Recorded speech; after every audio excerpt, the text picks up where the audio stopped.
Everyone ನಮಸ್ತೆ ಎಲ್ರಿಗೂ. ಇದು ಸೋಮವಾರದ ಲಾಗು. ನಾಳೆ ಸಂಕ್ರಾಂತಿ ಹಬ್ಬ ಇರೋದ್ರಿಂದ ಸ್ವಲ್ಪ ಎಳ್ಳುಬೀರಿ ಮಾಡ್ಕೊಳ್ಳೋಣ ಅಂತ ಕಡಲೆ ಬೀಜ ಅರ್ಧ ಕೆಜಿ, ಕಡಲೆ ಅರ್ಧ ಕೆಜಿ, 200 ಗ್ರಾಮ್ ಎಳ್ಳು ತೊಗೊಂಡಿದ್ದೀನಿ. ಇಲ್ಲಿ ಬ್ರೌನ್ ಕಲರ್ ಆಗೋವರೆಗೂ ಕಡಲೆ ಬೀಜ ಹುರಿದು ಸಿಪ್ಪೆ ತೆಗೆದು ಎಲ್ಲ ರೆಡಿ ಮಾಡ್ಕೊಂಡು ಇಟ್ಕೊಂಡಿದ್ದೀನಿ. ಬೆಲ್ಲ ಅರ್ಧ ಕೆಜಿ ಮತ್ತು ಕೊಬ್ಬರಿ 2 ಎಲ್ಲ ಒಣಗಿಸಿ ಎತ್ತಿಟ್ಕೊಂಡಿದ್ದೀನಿ ಮಿಕ್ಸ್ ಮಾಡಿ. ಮತ್ತು ಮಧ್ಯಾಹ್ನ ಅಲ್ಲೇ 4:15 ಆಗಿತ್ತು, ತುಮಕೂರಿಗೆ ಹೋಗೋಣ ಅಂತ ಹೊರಟ್ವಿ. ಸ್ವಲ್ಪ ಕೆಲಸ ಇದ್ದಿದ್ದರಿಂದ ಸ್ವಲ್ಪ ಕೆಲಸ ಎಲ್ಲ ಮುಗಿಸ್ಕೊಂಡು ಬಂದು ಡ್ರೈ ಫ್ರೂಟ್ಸ್ ಅಂಗಡಿಗೆ ಬಂದ್ವಿ. ಇದಿರೋದು ಗಾಯತ್ರಿ ಟಾಕೀಸ್ ಪಕ್ಕ BH ರೋಡಲ್ಲಿ. ತುಂಬಾ ಚೆನ್ನಾಗಿರುತ್ತೆ ಡ್ರೈ ಫ್ರೂಟ್ಸ್ ಎಲ್ಲ, ಮತ್ತು ಚಾಕ್ಲೇಟ್ಸು, ಗಿಫ್ಟ್ ಐಟಮ್ಗೆಲ್ಲ ಕೊಡೋಕ್ಕೂ ಸಹ ಪ್ಯಾಕ್ ಮಾಡಿ ಸಹ ಕೊಡ್ತಾರೆ. ಎಲ್ಲ ಥರದ ಡ್ರೈ ಫ್ರೂಟ್ಸು ಸಹ ಸಿಗುತ್ತೆ. ವಾಲ್ನಟ್ಸು ಮತ್ತು ಏಲಕ್ಕಿ, ಲವಂಗ ಎಲ್ಲ ಸಹ ಸಿಗುತ್ತಿಲ್ಲಿ.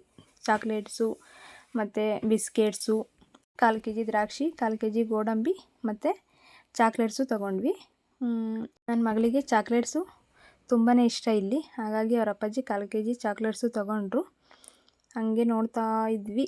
ಬಾದಾಮಿ ಎಲ್ಲ ಇತ್ತು, ಹಾಗಾಗಿ ಏನೂ ತೊಗೊಳ್ಳಿಲ್ಲ, ಬರೀ ದ್ರಾಕ್ಷಿ ಗೋಡಂಬಿ ತೊಗೊಂಡು ಚಾಕ್ಲೇಟ್ಸುಗೆ ಹೊರಟ್ವಿ.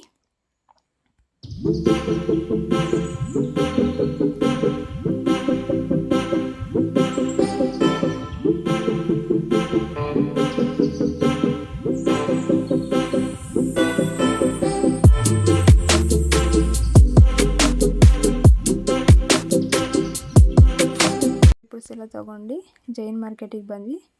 ಇಲ್ಲಿ ಹೂವೆಲ್ಲ ತೊಗೊಂಡ್ವಿ ಸ್ವಲ್ಪ.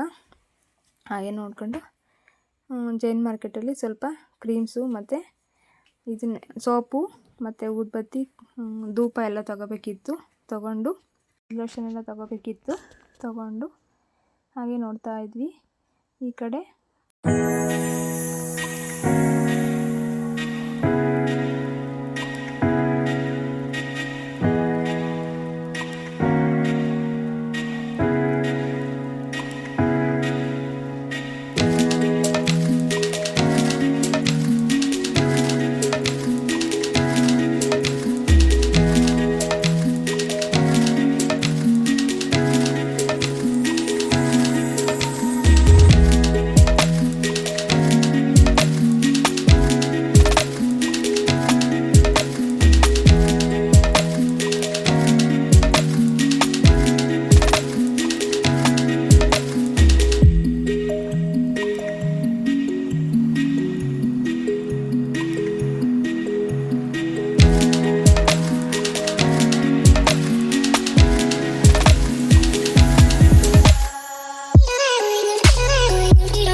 ಹೊರಟ್ವಿ.